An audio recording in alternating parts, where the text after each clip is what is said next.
বর্তমান সরকার বিএনপি সরকার ক্ষমতায় বসেই যে কাজগুলি করতেছে, এর মধ্যে সবচেয়ে বড় একটা কাজ করছে বাংলাদেশের ব্যাংকের গভর্নরকে পরিবর্তন করেছে।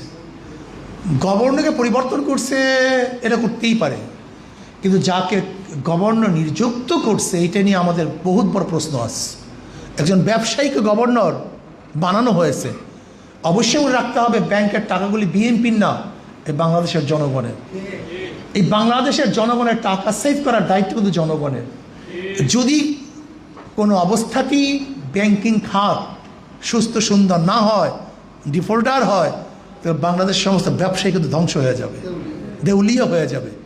কাজে আমি মনে করি এটা বাংলাদেশের জন্য অশনি সংকেত, নাম্বার 1।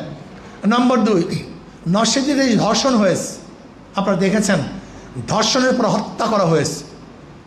আমি সরকারকে বলবো অচিরেই বিচার করুন, বিচারের আওতায় নিয়ে আসেন এবং শিক্ষামূলক, দৃষ্টান্তমূলক শিক্ষামূলক বিচার হওয়া চাই।